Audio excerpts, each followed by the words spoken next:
What up, Tele? What's good, man? Tele's back. I'm back. But you a different version of yourself now because you are a Educated. XULA Yes, educated sir. black Yes, sir. man. Yes, sir. They say what? 1 in 4 black men get their undergraduate degrees. Not you though. You got yours, Not my me. boy. I got mine. Come I'm on gonna now. get my master's next. For real? Are you gonna Yeah. do your masters? Yeah. Are you gonna do that, Xavier? No, they don't have a business grad program. Okay. So we're gonna look online, but you know, I don't want to say too much, but we're not stopping at the bachelor's. God gonna do what God always do. Yes, sir. He gonna open doors that no man can shut. Yes, sir. Hallelujah. And how does it feel to be on this side of adulthood? I'm like 5 days removed. He's like, I don't even know what's happening. I don't know. I feel like, yeah, I think I'm just like, I don't have that covering of school anymore. Yeah. So there's certain You feel things- lighter? Yeah, kind of. But there's also like that that looming effect of like, dang, I'm an adult now. Yeah. You start your internship, next week? Next 2 weeks, 13 days. Okay. Yeah. Are you excited about it? I'm very excited, bro. What are you going to be doing again? International trade. So International trade. yes, sir. That's what you're going to tell the ladies? Yeah. I mean, that's what it is. Yeah, I work in international trade. Something like that. No, that's fire, tell though. them how it is, but yeah, I'm excited. God's opened a lot of doors, so I can't wait to start making a living. Yeah, I'm excited that settle you down at least for a little bit you be staying in the city and Yeah. preferably longer. Yeah, So I I'm find excited myself about on apartment.com or Zillow looking at apartments. Okay. But that's in the near future. Yeah. I don't want to plan too far ahead, but One day at a time. one day at a time. Shout out to our studio audience. We have Haley with us and Haley, bad little cousin, Ricky. They in the studio with us today. Okay, let's talk about. Whoa! Before we start, let's talk about socks because I keep getting roasted for wearing ankle socks. Why is ankle socks a bad thing? I didn't know it was a bad thing. That's what I'm saying. It's I was just like, let me be quiet. You got ankle socks on. No, I got my long socks on. I know. But I was like, I got ankle socks. It's just I don't really wear them like that. I only wear it like when I'm going on a run or something. Every time Haley see me, she like, you gotta get rid of them ankle socks, and I'm like, why can't I wear ankle socks? You have to put lotion on too. You're not on the podcast. We didn't ask you to respond. Ankle socks with like long pants. But I be wearing low top. So Yeah. when you wear low top, sometimes it'll rub against your skin. So it be drying me out a little bit. I ain't gonna lie. Yeah. Ricky, nobody talking to you. Please be quiet. Anyway, the sermon. The sermon. Oh. Well, we did talk about the sermon. Yeah, though. yeah. What was some of the standout? What's something that stood out to you in the sermon on Sunday? Yeah, I think you said a lot of good things, but I think the number one thing, it was actually 2 words: echo chamber. Oh yes. Interestingly enough, I have a ghostwriter for my sermons. Mm-hmm. I married her, so I guess it's fine at this point. But she the one who put me on echo chamber. I didn't even know that was a thing. Yeah. So anyway, what were you gonna say about it? Yeah, I think when you use that concept of having an echo chamber in your life, not being corrected by other people telling you what you want to hear and what you need to hear, I think that's interesting because it says, I think it was in Timothy. It says that people are going to accumulate preachers for themselves. Yeah. So they can have their itching ears Yeah. itched. But I think a lot of people have echo chambers because that's what's comfortable. I think pleasure is a thing that we as people love. We don't like to be challenged. And there's a lot of people that see being challenged as a slight on their character. And so anytime you're in an echo chamber, automatically I say that's like a kind of a dangerous thing to be in. So that's what I got from it. Yeah, it's interesting you bring up the 2 Timothy passage because obviously in that context, Paul is talking about the false prophets that aren't only to come, but even those who are present in his current context. And I think that sometimes as believers, we disassociate ourselves from buying into false prophets or people who are there to itch our ears, as the scripture would say. But to your point, I think it's important for us to be mindful that like if we're surrounded ourselves by people who are only telling us what we want to hear, then we are not as far removed from that situation than we would like to believe, because essentially those people do the same thing. Right? They go to churches, they listen to preachers that tell them what they want to hear, rather than preachers and pastors and leaders who have an unwavering commitment to truth and preach that from from the pulpit. Yeah. So I think that's important that we be mindful of it in our own lives. So let me just ask you this question. How do you avoid just practically finding yourself in a position where you have a circle of, or you find yourself in an echo chamber of friends around you and everybody just telling you what you want to hear? Yeah, I think going back to the root, I think straight up when you surround yourself with godly counsel, that's like the number one like spot how you can not be in an echo chamber. Jesus says you'll know them by their fruits. And so when I am in a circle of Christians who are showing fruit, I can rely that they're going to see my blind spots. A group of Christians cannot be an echo chamber of anything other than truth. And so I think there's this quote, I forgot who said it, but your circle is either your prison or your circle is either your stronghold. And so the people you surround yourself with will either keep you at the level you are or they'll push you to be higher. That's why you need to surround yourself with people that'll call you out of your sin, not by your sin, or not enable you to sin even more. A group of Christians, fruit-producing, spirit-led Christians will definitely take you to higher levels. So no, that's good. I think that even to add on to that, I think it's important that you, as a people who are being counseled by others, sometimes I even challenge my counsel. I'm like, look, the easier thing for you to do right now is to tell me what I want to hear. I'm only coming to you because I need you to tell me the truth. Yeah. Right? I can deal with my emotions later. You know what I'm saying? Like eventually I can be able to sift through those things. But right now I need you to tell me the truth. Because I'm only here because I'm having a difficult time thinking through this matter. Maybe it's because I don't have all the information, or maybe I'm unsure about what's the right decision, or maybe it is my emotions and my feelings that I'm having a hard time getting through. I don't need you to add to that. I need you to give me the unadulterated truth, right? Yeah. How would you, what does it look like for somebody to share truth in a way that is best received? Sometimes people give you a challenge, or they tell you an area that you need to improve and do better, but the delivery is so bad. It's like you can't even think about nothing but what they said and how they said it. You know what I'm saying? So how do you approach that conversation in a way that leads to more fruit rather than more division? So Jesus tells his disciples when he's telling them to go from town to town, spreading the truth, which is repent, be baptized, for the kingdom of heaven is coming. And he says this one interesting thing. He says you need to be as wise as serpents, but innocent as doves. Yes, that's good. Now, there are some things that no matter how you deliver it, is going to be hard to hear. Yeah, sure. Right? But for me, that's like all the more reason why. Like, if you know you're about to give a hard truth, it's all the more reason why the tone in which you say it is all the more important, because they're already in this delicate place. Yeah. They're already, like, having this conversation is already walking on eggshells. Yeah. And so, like, you got to be very precise, very compassionate and kind in how you deliver this message, because one thing can set them off, right? And so, we get back into, like, sometimes people reach out to me and I'm like, give me some time. Yeah. Give me 72 hours to respond to you, because I can see that you obviously upset about this, you emotional about it. And this is a big decision in your life, which is why you're here. Yeah. And I don't want to steer you in the right direction. Let me think about what you just gave me, sit on it, and I'll get back with you. I think there's a lot of wisdom in that. Yeah. And also I think it's in the New Testament. I forget the chapter, I forget the verse, I forget the book, but there's a verse somewhere that says that let your speech be seasoned with salt so that you may know how to answer each person. Right. And so there's no one size fits all. I always say this. There's no one size fits all on telling truth to someone, because you're built different. I'm built different. Haley's built different. Ricky's built different. Everyone Ricky definitely built different. Yeah. In a good way. That's my boy. And not everyone is mature enough to be able to digest truth. Yeah, sure.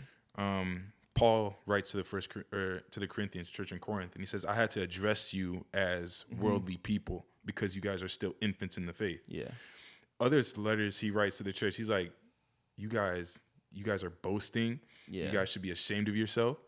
When I come there, I'm not going to come in word, but I'm going to come in power. Yeah. Right? And so there's different peoples to address. Not everyone is the same level of maturity. I would say the mark of someone that's mature in their faith is how well they're able to be corrected, right?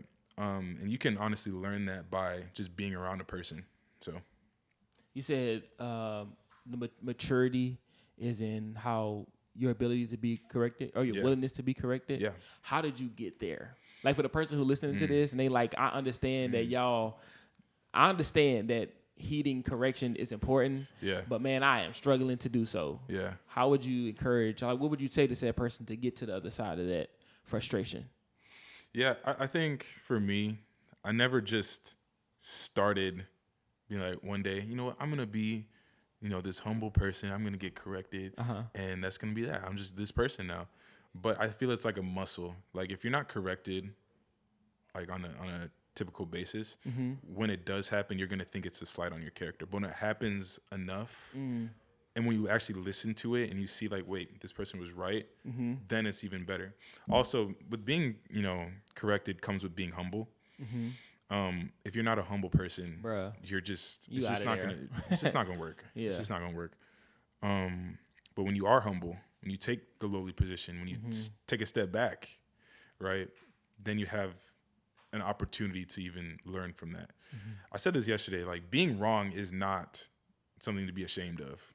I know, but people's egos tell them that it is. Yeah, I mean, sometimes it's so hard to be to know that you're wrong. Yeah, some people are so afraid of being wrong they dare not to even speak. Yeah, even if they know they're right. You can ask them if 2 + 2 is 4, and they're gonna whisper. Yeah. He's like, no, say it with your chest. Yes. Yeah. But this overwhelming sense of fear of being wrong is so crippling to so many people. And dare I say, even believers. Like some believers won't even go out and share their faith in fear of like somebody responding to them and putting them in the corner with like, oh, well, dang, maybe I'm wrong or maybe I'm not sure. Just that and the third. You think that's why people go to their friends instead of God because of stuff? Because they're afraid to ask God questions, and so they'd rather go to their friends. Yeah, I think that's one of many reasons why people do that. Absolutely. I mean, because I think I mentioned this on Sunday. Sometimes when you ask somebody something or you seek counsel, and you hear it, or sometimes you don't ask counsel because you know what said person is going to say is they're going to be right, but their response is going to be different than what you want to do. Right? This is the whole Rehoboam thing. It's like he brought in these counselors who served under his dad, and he asked them because they were wise. Right? And if they agree to what he already has in his mind, that puffs him up. Because that then makes him wise, just as wise as the counselors, and thereby to some degree wise as his dad. But they come in and they give him advice that's different than what he's already made up in his mind. Now he's like, nah, I'm going to get my friends. They going to tell me what I want to hear, and though they do, and then he ends up ruining his kingship. Right? And so I forgot where I was going with that. But I think the idea and the importance of the whole Rehoboam situation is being mindful that if you have a sense of pride in your life, that it will creep out and destroy you. Essentially. This is in 1 Kings 12, right? I think it is. Yes, 1 Kings 12. We see that Rehoboam was prideful in listening to his younger friends who he grew up with. But Proverbs says that pride comes before the fall. Yes, it does. 2 chapters later, Israel's engaging in idolatry. Whenever Israel engages in idolatry, the kingdom is stripped and they're put in exile, right? It also says that they were divided, right? There's this whole laundry list of things that happen when pride happens. Okay, so he's prideful. Israel's divided. Jesus says that no kingdom divided against itself can stand. Right. Now they're destroyed, basically. And so I think it all goes back to willing to be humble, willing to learn. I think there's just something that tells us that if we're right all the time, that means we are just this great person, right? But I'd rather be righteous than to be right. That's good. Right. I think that I think sometimes, if I can just speak from my own personal experience, sometimes somebody gives me an opportunity, ways in which I can do better, or they give me a different idea than the one that I thought would work the best. And like you said, it is a shot at my pride. Understanding that though, in order for me to get to the decision of humility or the action of humility, we talked about this at Lifegroup. I need a couple days. Yeah. Because you really just hurt my feelings. Yeah. Because I was really excited about that, and then you shot me down. Like, for example, today, somebody sent me a sermon graphic for a series I want to do in the fall, and I showed Haley and a couple other people, and she already shaking her head. She was like, it just wasn't given the way I thought it was gonna give. Yeah. And I was like, you know what? I just showed my laptop. I was like, let's talk about something different, you know? Yeah. But like that's necessary. Like that's good. That helps me get to the bottom of okay, what is good and what's not good, and like what should we use, what should we not use. Yeah. And you know, I've made plenty of leadership decisions that were not the best leadership decision because I didn't consult people around me who were wise enough to foresee things that I wasn't thinking about in the moment. Yeah. And so anyway, I say all of that to say it's one thing for your pride to take a hit. It's another thing for you to make a decision in pridefulness, right? I think Rehoboam could have heard the elders and been like, dang, that really hurt me because I wanted y'all to think what I was already thinking. Yeah. But in humility, I'm going to trust your wisdom. Yeah. I'm going to trust your experience. And I say that to say, just because you feel like you're dealing with pride doesn't mean you have to make a decision based on it. Yeah. You can still choose humility even though you're dealing with your pride on the inside. Does that make sense? Yeah, 100%. And I think that there's wisdom in being reflective and slow enough and humble enough to say, you know what? I need to bring this pride to the Lord. Yeah. You know, so that I can walk in humility the way the scriptures call me to. Mm-hmm. That's good. Yeah, thanks. That's good. That's good. And I think pride is something that is not also something that is just like this one thing. Like pride comes in all shapes and sizes. Yeah. It's not just, you know, the person walking with their chest out. It's also the person that's not able to be corrected, right? And you might not say anything, but you might think, like, smack your teeth at them. I don't know that, bro. Yeah. But pride is just something that you cannot engage with as a Christian. Right? Have you ever struggled with pride in your own life? Yeah. What are some practical things that you have done to become more humility? Become more humility is crazy. Become more humble. To become more humble. And less prideful. Yeah, I think humiliation is forced humility. And so... Say it again. Humiliation is forced humility. Okay. I'm going to break that down. Please. One way that I've become more humble is being humiliated. When I take what I think is good and evil and I take it into my hands, which is honestly the story of humanity, right. Is why we're in the mess that we are right now. And it blows up in my face, me seeing that, but also being granted the eyesight to see like, oh, wait, I actually don't know everything. I don't, right? That's what's helped me be more humble. I've gotten to a point now where I'm not afraid of being corrected. I'm not afraid of being wrong. In fact, I welcome being corrected at this point in my life. Yeah. I don't want to be right 100% because I'm not God, right? And so I think God in his wisdom has opened my eyes to see where I'm at and where he's at. Also, I say this a lot, right? Jesus was meek. What is meek? It is humble with a lot of power. We're told to walk. I heard it was said meekness is strength under control. Strength under control. Yeah. There we go. Yeah. And the term Christian is actually a derogatory term. It was a derogatory term right. Back when followers of the way they would call them little Christs, right? And so if I'm a little Christ, then I ought to walk in the same way that he did as well. Philippians 2, it says that we should arm ourselves with the same way that Jesus walked. Don't think of yourself. Don't try to impress other people, but humble yourself as Christ was humble as well.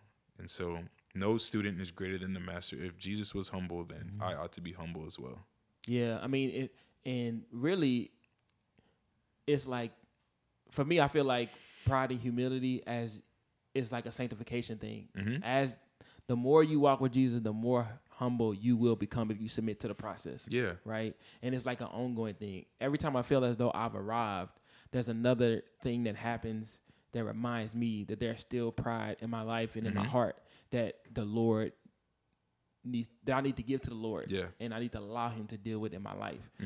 Because, the scripture gives us many examples with the inside of Proverbs and even outside of it, just like in scripture, how destructive pride can be, not just for your life, but even for the people that's around you.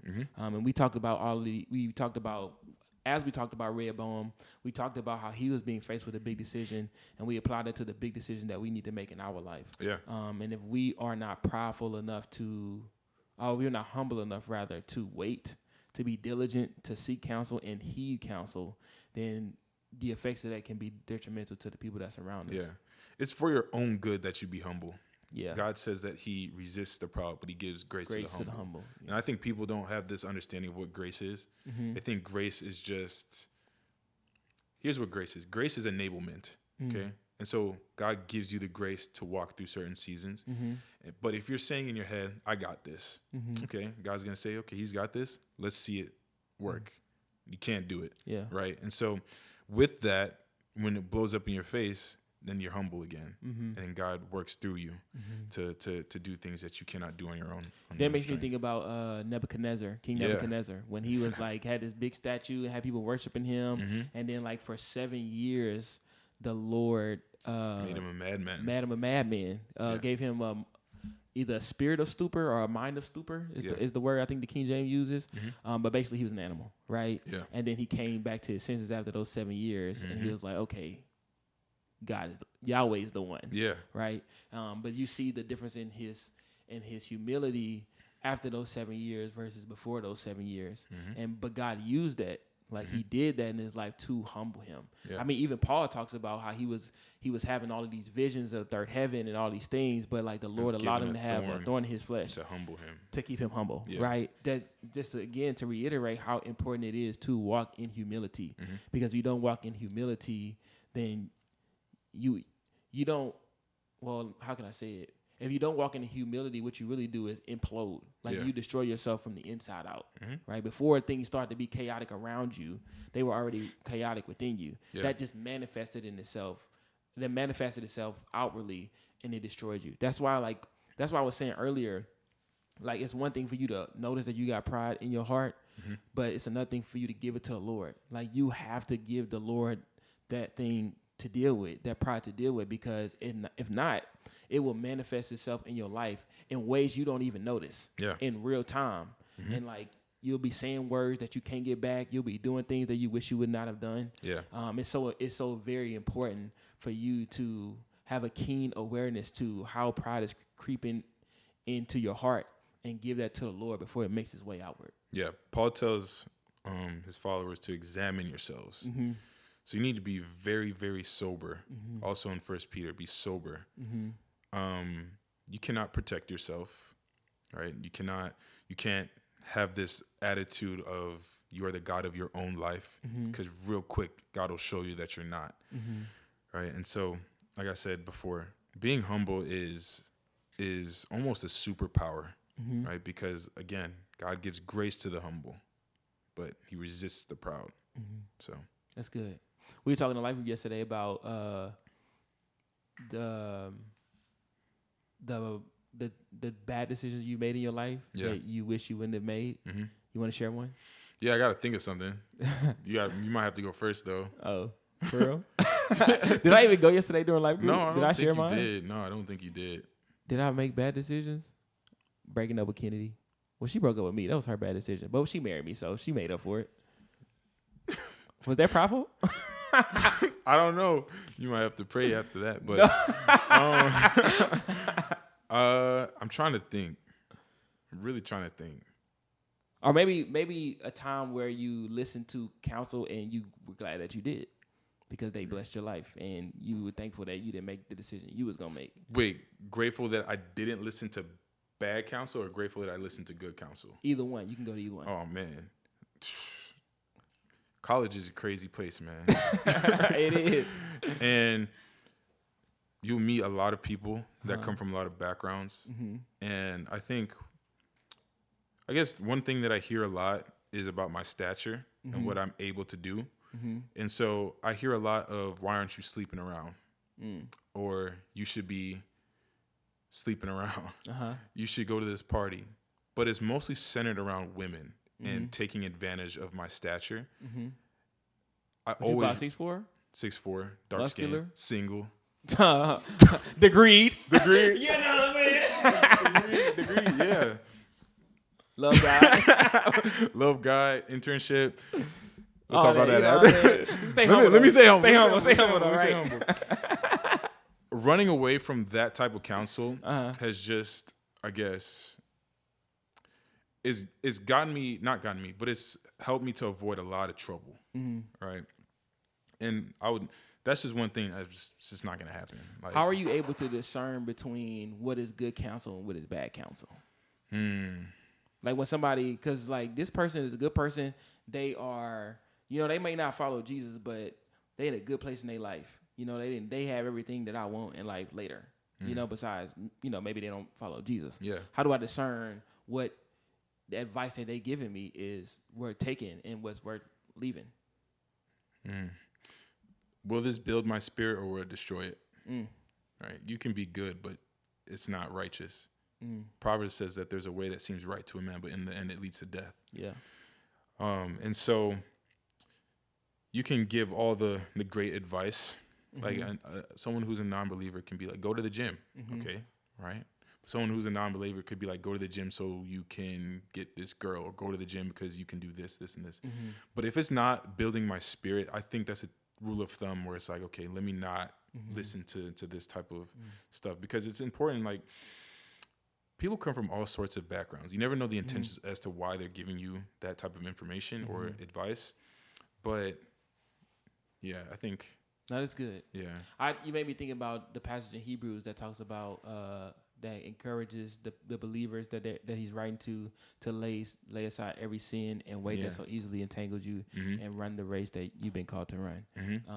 And so I think that, to piggyback off what you're saying, is this, I think John Piper has a sermon on this actually. Does it help me run? Like the question is not, can I get away with it? Like, is it something God want me to do, or is it not something God want me to do? As not as though that's not a question we should ask. Yeah. But really is this going to help me run? Is this going to help me get closer to Jesus? Or is it not? Because like there's nothing wrong with going to the gym. Like that's great. Yeah. That's stewarding your body well. Yeah. But if you going to the gym at this particular time is going to make you see a honey that's going to send you in, your mind, your thoughts going to go the wrong way. And that's not something that you matured in your own self to handle. Well, maybe you should either not go or find a different time to go for your own sake. Not that she did anything wrong. She minded her business. You, on the other hand, got to do what you need to do to protect yourself so that you won't be entangled by the snares and the trap that your flesh yearns for and the enemy presents, whether that be in one thing or the other. Yeah. I think it's first or 2 Timothy. It says that we are soldiers for Christ. A good soldier does not get entangled with civilian matters. Matters, right? And so I have to understand that there is, number one, we have two enemies. Well, three. Satan, demons, the world, and my flesh. They're working together to get me off that. Right? And so is this advice either pouring gasoline on the fire, or is it allowing me to be more Christ-like? Yeah. And I think you said in your sermon that it's easy to discern evil from good, but it's harder to discern good from almost good. Yeah. And this is what you have to exercise discernment, right? Because again, Proverbs says that there's a way that seems right, but in the end it leads to death. Yeah. So that's good. Thank you for coming. You gave us a lot of good stuff today. Oh, of course. If you had to leave us with one more thing, what would you say to the people? Besides finish your degree. Yeah, finish your degree. I would say that the time for playing around is coming to a close. I think there's a lot of people that think they have time. There's a lot of people that kind of think they're invincible. You've definitely been reading Ecclesiastes. Yeah, I've been reading Ecclesiastes. But I think there's also a lot of people that have been discouraged in their walk with God. So the point there, they don't even want to seek counsel, or they see counsel as judgment, right? But I think it's like this. If you're going to the gym for the first time and you're walking in, it seems very, very intimidating. You might think, and the people like they're around you, they're like, why is this person coming here? They're so out of shape. They're this, they're that. And you're thinking these things about the people around you, but the people around you are simply like, I'm glad they're here. I'm glad they're putting work into their fitness journey. It's the same thing with Christianity. People walk into church sometimes. They sit in the back of the they hiding, and they're afraid to open up for fear of judgment. But if you truly knew the nature of a true woman of God, man of God, they're out there praying for you.